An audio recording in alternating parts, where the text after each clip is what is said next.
सुनो। नारायण नारायण। साधक के लिए सावधानी। अमूल्य मानव जीवन को अमूल्य कार्य में लगाना है। जो कार्य बाकी योनियां नहीं कर सकते वो करना है।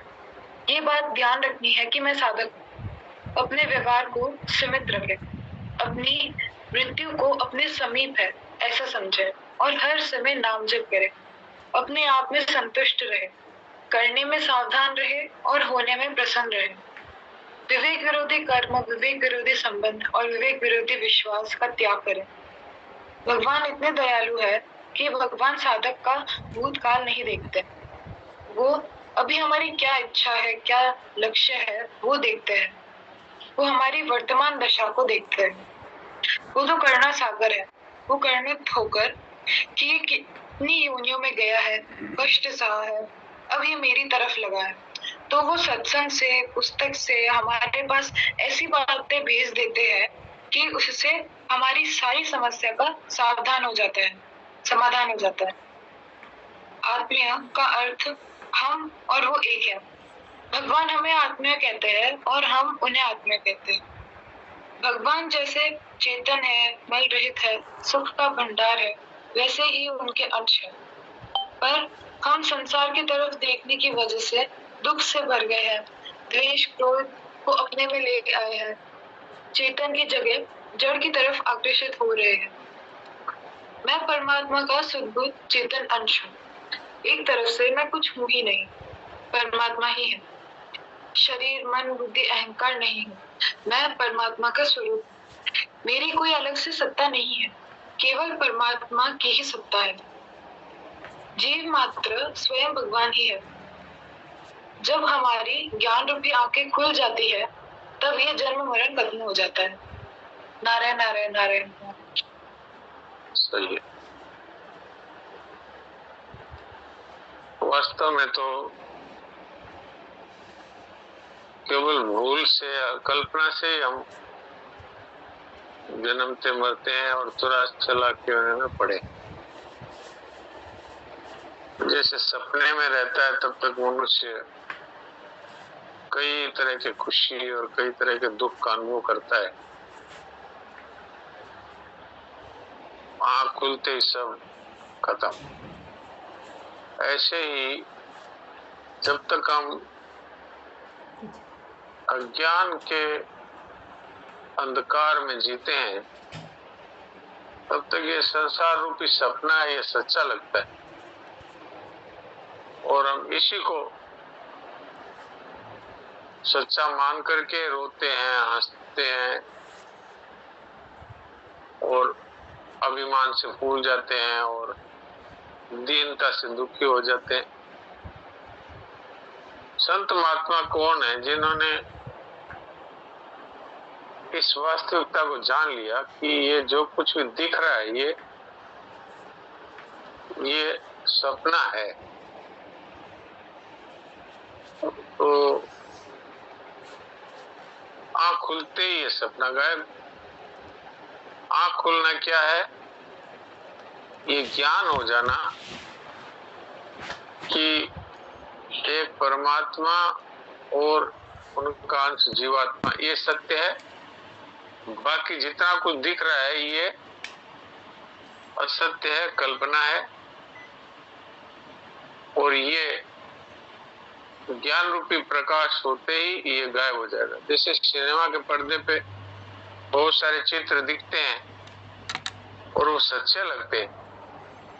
आदमी चलते फिरते हैं और नदी है वो बहती हुई दिखती है, पक्षी उड़ते हुए दिखते हैं, लेकिन जैसे ही लाइट जलाते हैं और पर्दा है वहां और कुछ नहीं, अंधेरे में दिखाई देता है। अर्थात अज्ञान रूपी अंधेरा है, उसी में संसार सच्चा दिखता है। जैसे ही अज्ञान रूपी अंधेरा मिटता है और ज्ञान का प्रकाश हो जाता है तो ये कुछ नहीं रहता। तो संतों की दृष्टि में ये संसार दिखता है लेकिन वो इसको सच्चा नहीं मानते। इसलिए कोई मर गया तो रोते नहीं, कोई जन्म गया तो फूलते नहीं, किसी ने बड़ाई कर दी तो भूल करके खुशी नहीं होते, किसी ने अपमान कर दिया तो दुखी नहीं होते। क्यों नहीं होते? कि उनको पता है कि ये तो एक खेल है, कल्पना है, सच्चा नहीं है ये। तो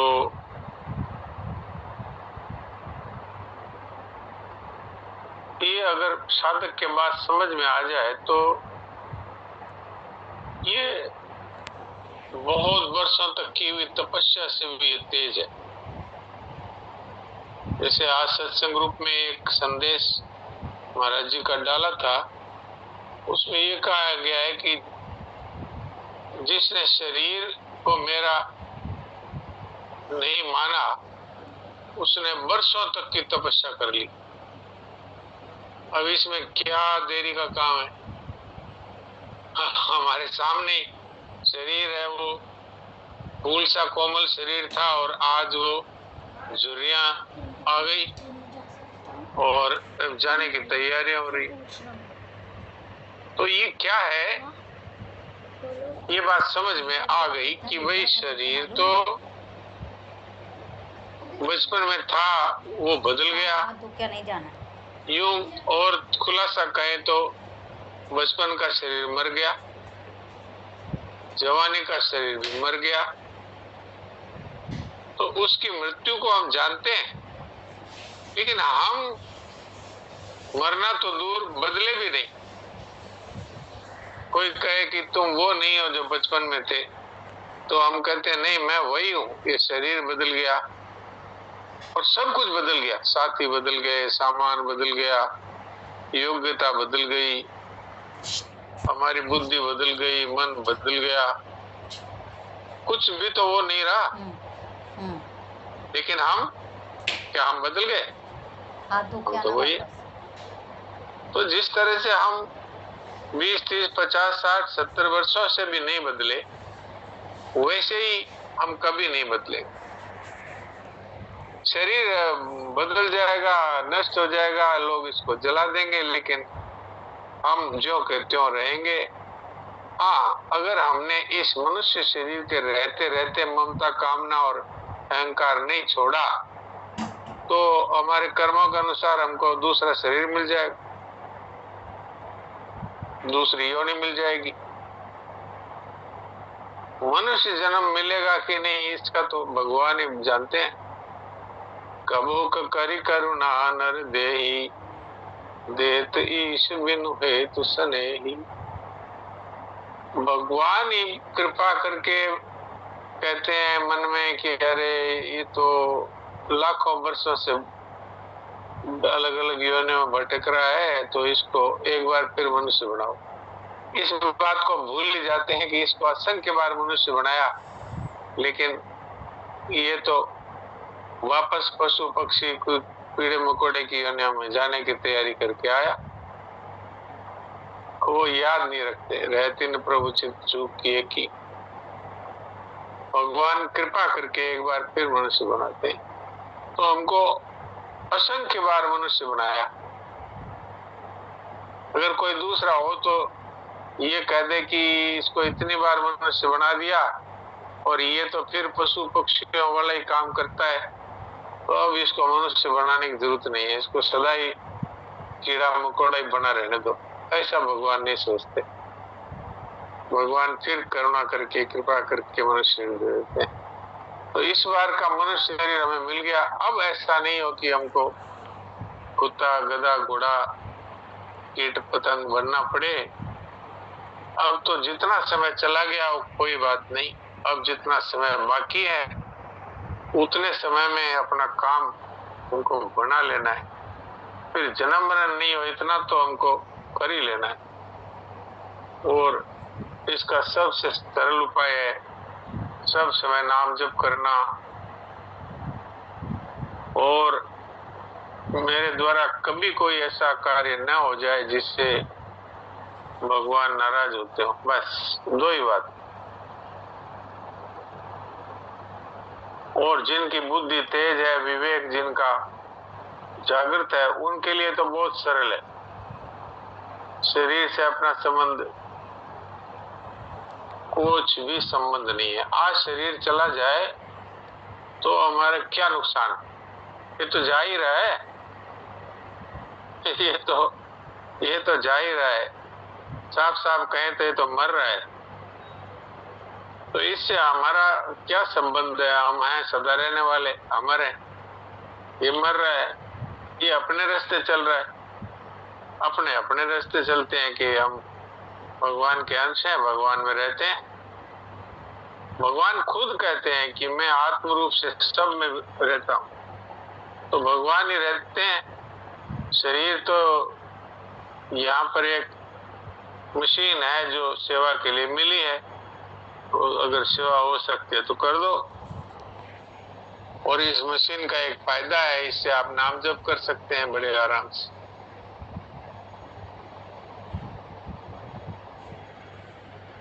संतों ने तो बहुत सारी बातें कही है कि अगर भगवान का नाम नहीं लो तो मुंह में ये चमड़ा क्या काम का है। और कहा है कि हरि का नाम लेने से तेरी क्या जीभ गस्ती है।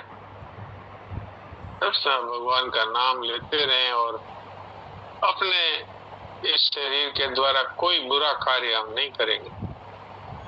बस ये दो बात यदि मनुष्य आज स्वीकार कर ले तो अभी से ही उसका जन्म मरण मिटना ये निश्चित है। तो संतों ने तो ऐसी ऐसी बातें कही है कि मनुष्य का कल्याण है वो तत्काल हो सकता है। एक बार श्रद्धेय सेठ जी के पास कोई आकर के और रोने लगा कि मैं बड़ा पापी हूँ, मैंने बड़े बड़े पाप किए, मेरा उद्धार कैसे होगा। तो सेठ जी ने कहा सामने गंगा जी बह रही है, जाओ गंगा जी में डुबकी लगा लो, सारे पाप समाप्त। इसके बाद अब पाप नहीं करूंगा ये निश्चय कर लो, बस फिर तुम्हारा जन्म नहीं होगा। अब बताइए क्या क्या क्या जोर है, क्या साधन बताया? कुछ नहीं कहा, इतना ही कहा जाओ गंगा जी में डुबकी लगाओ, सारे पाप नष्ट। अब और पाप नहीं करूंगा ये पक्का निश्चय कर लो, अब तुम्हारा फिर जन्म नहीं होगा। अब बताओ, ऐसी कृपा संतों ने हम अपन लोगों को कर रखी है। संतों ने तो यहाँ तक कहा है, एक बार मुंह से राम कहते ही अनंत जन्म पाप नष्ट हो जाते। शर्त यही है कि दोबारा पाप नहीं करें। इससे बताइए और क्या सरल उपाय? ये सनातन हिंदू धर्म है, इसमें बहुत विशेष विशेष उपाय बताए गए हैं मनुष्य के कल्याण के। और धर्मों में ये इस तरह की बातें मिलती नहीं। वहां तो ये कहा गया है कि जो पाप करता है वो अनंत काल तक नरक की अग्नि में जलता रहता है, बस। हमारे यहाँ है कि बड़ा से बड़ा पापी है उसका उद्धार हो सकता है। ये सनातन हिंदू धर्म की विशेषता है। तो हम लोगों को हमारे इस ये भारत भूमि में और सनातन हिंदू धर्म में जन्म होना ये भगवान की विशेष कृपा है, क्योंकि इसमें उद्धार होना बहुत सरल है। और दूसरे दूसरे देशों में और दूसरे दूसरे धर्मों में और मुक्त होने का कोई उपाय नहीं है। और कहीं कहीं तो ऐसी ऐसी बातें बताई गई है जिससे मनुष्य नरक में ही जाता है। अब बताइए, जिनके धर्म में ही ये लिखा हुआ है कि तुम दूसरे को मार डालो तो तुम्हारा धर्म पालन हो गया, तो अब बताइए उससे उसका नरक में जाने की तैयारी है कि नहीं? उसको मानने वाले लोगों का इतना दोष नहीं है, क्योंकि वो तो जो उनके धर्म में लिखा हुआ वही कर रहे हैं। लेकिन जिन्होंने ये बातें कही है वो तो अनंत काल तक नरक में जलते रहेंगे, क्योंकि उनके कारण से बेचारे लोग गलत रास्ते चल रहे हैं। तो हम बड़े भाग्यशाली हैं कि हमारा सनातन हिंदू धर्म में हमारा और भारत भूमि में, ये भारत भूमि पुण्य भूमि है। हमारा तो जन्म हो गया, इसलिए हमें इनकी विशेषता मालूम नहीं पड़ती है। ये आप सोचो, भगवान के जितने अवतार हुए हैं वो इसी भारत भूमि में हुए, नहीं तो और तो पूरी पड़ी है पृथ्वी, तो वहां पर अवतार नहीं हुए।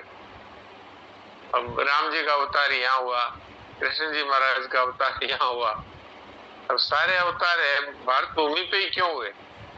क्योंकि ये भूमि बहुत पवित्र है। यहाँ ऋषि मुनि अनादिकाल से यहाँ इस भूमि पर तप करते रहे हैं। ऐसी भूमि में हमारा जन्म हुआ और ऐसे धर्म में हमारा जन्म हो गया, और हमको ऐसी अलौकिक बातें और सत्संग ये मिल गया। और हमारा जन्म कैसे समय में हुआ है कि जिसमें बड़े बड़े महापुरुषों का हमें सत्संग मिल रहा है।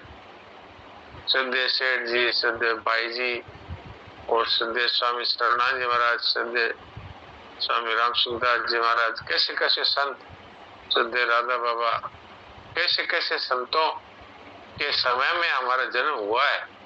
और हम में से बहुत से ऐसे भाई बहन हैं जिन्होंने इन सब के दर्शन किए, इनके सत्संग सुने इनके श्रीमुख से। तो हम लोग कितने भाग्यशाली हैं। अब फिर भी यदि हम जन्म मरण में जाते हैं तो ये तो हमारी भूल है। ये तो बताइए, तो वो वाली बात हो गई कि अमृत कलश मिल गया और फिर भी है जो अमर नहीं हुए। अब वो अमृत कलश तो मिल गया लेकिन उसको पिया ही नहीं, तो वो बताइए। इसलिए बजरंग जी ने एक भजन बनाया, पियो गीता अमृत होती संजीवनी जी।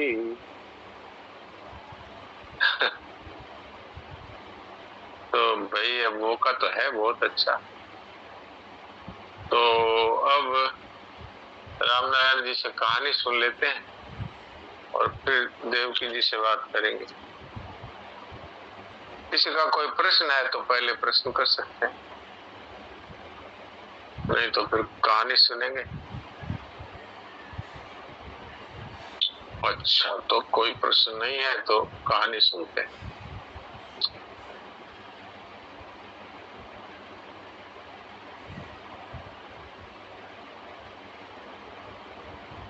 हाँ जी, सुनाइए रामनारायण जी।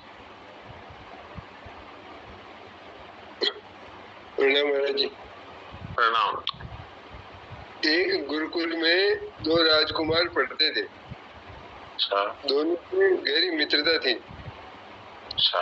एक दिन उनके आचार्य दोनों को घुमाने के लिए ले गए। घूमते हुए काफी दूर निकल गए। दोनों प्राकृतिक शोभा का आनंद ले रहे थे। क्योंकि आचार्य की नजर आम के एक पेड़ पर पड़ी। एक बालक आया और पेड़ के तने पर डंडा मार करके फल तोड़ने लगा। आचार्य ने राजकुमारों से पूछा, क्या तुम दोनों ने यह दृश्य देखा है? हाँ गुरुदेव, राजकुमारों ने उत्तर दिया। गुरु ने पूछा, इस दृश्य के बारे में तुम दोनों की क्या राय है? पहले राजकुमार ने कहा, गुरुदेव, मैं सोच रहा हूँ कि जब वृक्ष भी बगैर डंडा खाए फल नहीं देता, तब बिना दबाव के किसी मनुष्य से कैसे काम निकाला जा सकता है? यह दृश्य एक महत्वपूर्ण सामाजिक सत्य की ओर इशारा कर रहा है। यह दुनिया राजी खुशी नहीं मानने वाली। दबाव डालकर ही समाज से कोई काम निकाला जा सकता है। दूसरा राजकुमार बोला, गुरुजी, मुझे कुछ दूसरी तरह का लग रहा है। जिस प्रकार ये पेड़ डंडे खाकर भी मधुर आम दे रहा है, इसी प्रकार व्यक्ति को स्वयं दुख सहन करके भी दूसरों को सुख देना चाहिए। कोई अगर हमारा अपमान भी करे तो उसके बदले में हमें उसका उपकार ही करना चाहिए। यही सज्जन व्यक्तियों का धर्म है। यह कहकर वह गुरुदेव का चेहरा देखने लगा। गुरुदेव मुस्कुराए और बोले, देखो, जीवन में दृष्टि ही महत्वपूर्ण है। घटना एक ही है, लेकिन तुम दोनों ने उसे अलग अलग रूप से ग्रहण किया है, क्योंकि तुम्हारी दृष्टि में भिन्नता है। मनुष्य अपनी दृष्टि के अनुसार ही जीवन के किसी प्रसंग की व्याख्या करता है, उसी के अनुरूप काम करता है और उसी के अनुरूप फल भी भोगता है। दृष्टि से ही मनुष्य के स्वभाव का पता चलता है। गुरु ने पहले राजकुमार से कहा, तुम सब कुछ अधिकार से हासिल करना चाहते हो, जबकि तुम्हारा मित्र प्रेम से सब कुछ प्राप्त करना चाहता है। हमारी मनोवृत्ति के अनुसार ही हम सुख दुख भोगते हैं, दूसरा कोई हमको सुख दुख नहीं देने वाला है। ये बात है। अब आप देख लीजिए, घटना तो एक ही है। एक उसको इस ढंग से देखता है कि बिना डंडा मारे जब पेड़ भी फल नहीं देता, तो बिना प्रताड़ित किए मनुष्य किस तरह से कुछ हमें दे सकता है। और दूसरा ये कहता है कि देखो, डंडा मारने से भी मीठे फल देता है, तो हमें हमारा कोई अपकार करे, हमारे कोई तकलीफ दे, तो उसके साथ भी हमें भलाई करनी चाहिए। तो ये दृष्टि का ही तो भेद हुआ। घटना तो एक ही है। ऐसे ही संसार में होने वाली घटनाओं पर भी साधक की दृष्टि बहुत अलग होती है। मैंने उदाहरण दिया है कि नरसिंह जी महाराज है, उनका लड़का मरा तो वो नाच करके कीर्तन करने लगे, और बाकी हम जानते ही हैं, घर का कोई सदस्य मर जाए तो रोना शुरू कर देते हैं। तो घटना तो एक ही है, लेकिन दृष्टिकोण भिन्न होने से, और साधक है वो शांत रहता है, और संसारी है वो दुखी सुखी होता है। और भगवान ने गीता में इस बात को बहुत विशेष महत्व दिया है कि जिन्होंने संसार की वास्तविकता समझ ली, वो समता में स्थित रह सकते हैं। कि भाई ये संसार तो जाने वाला है, यहाँ तो जितने संबंधी है वो भी जाएंगे, जितनी वस्तुएं वो भी जाएगी, शरीर भी जाएगा, तो फिर इनके लिए सुखी दुख होने का क्या फायदा है। अपने सामने है, शरीर में शक्ति है, अपनी शक्ति के अनुसार सेवा कर दो। और कोई जाए तो बड़े आनंद की बात है, और कोई रहे तो सेवा कर दो, ये भी आनंद की बात है। तो ये बात हमें इससे सीखनी चाहिए आज की कहानी से, कि हमारी दृष्टि है वही वास्तव में हमारा उद्धार भी कर सकती है और हमारा पतन भी कर सकती है। तो इसलिए साधक की दृष्टि है वो हमें स्वीकार करनी चाहिए। अब देवकी जी से बात करते हैं। देवकी जी सुना दीजिए कुछ, आपका माइक खोल लीजिए। नारायण नारायण नारायण नारायण नारायण। बात हो रही थी प्रभु के लिए उपयोगी होना जी। में प्रभु की सत्ता को सुने हुए प्रभु की सत्ता को स्वीकार करना, जी जी श्रद्धा एवं विश्वास करना जी, और आत्मीयता स्वीकार करना। आत्मीयता के साधक तो आस्था श्रद्धा विश्वास पूर्वक उन्हें अपना स्वीकार करता है। हाँ जी। वे जानते हैं कि सब मेरे अपने। हाँ, साधक तो सुन करके और उनकी सत्ता पर विश्वास करके, श्रद्धा और विश्वास करके, और उनकी तरफ आकर्षित होता है और उनको अपना मानता है।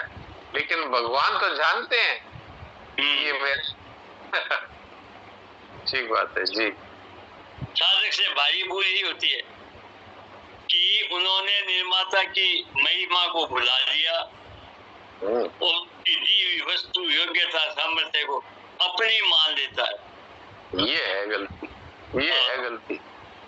दी तो उन्होंने है, शरीर भी उन्होंने दिया है, योग्यता भी दी है, साधन भी दिए है, सामर्थ्य भी दी है, समझ भी दी है, लेकिन वो कहता है कि मैं ऐसा हूँ, मैं ऐसा हूँ, मेरे पास इतना धन है, मेरी इतनी योग्यता है, मेरे पास ये पद है, मेरे पास इतना सामान है, मेरे पास इतने लोग हैं।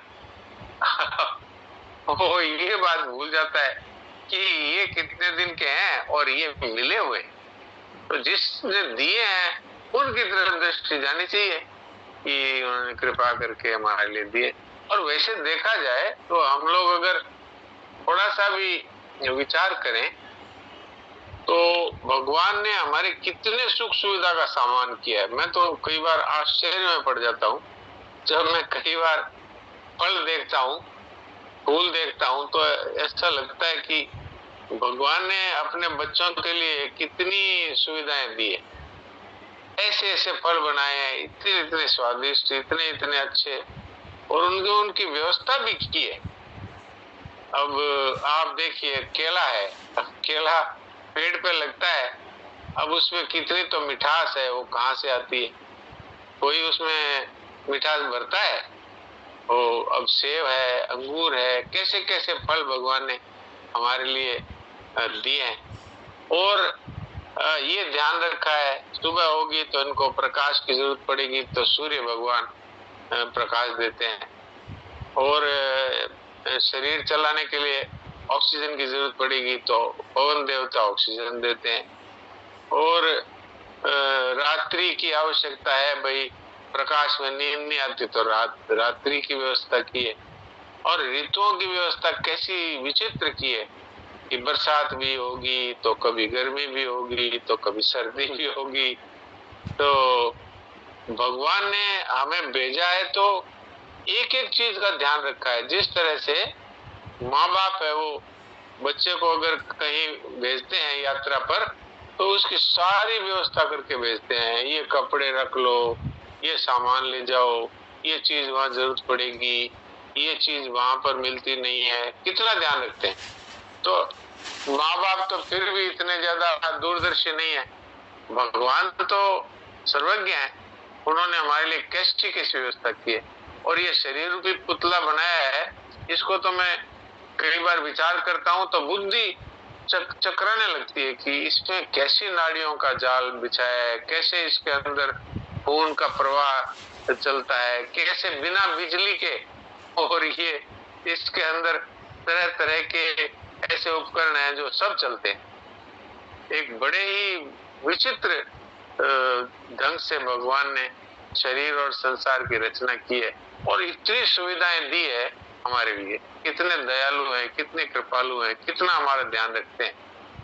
ऐसे भगवान को भूल करके मनुष्य और संसार की वस्तुओं को अपना मान करके और कामनाएं करके और पाप करके और नरकों में जाता है, 84 लाख में भटकता है। अब हमें ये बातें पता लग गई, अब हमारा जन्म हो तो फिर हमारे लिए कितने शर्म की बात है, और नरकों में जाना पड़े तब तो फिर कितनी डूब मरने वाली बात है। तो इसके लिए अब सावधान होकर के और सभी साधन में लग जाएं। आज का समय पूरा होने को है, इसलिए अब सब थोड़ी देर के लिए चिंतन रहित होकर के बैठे।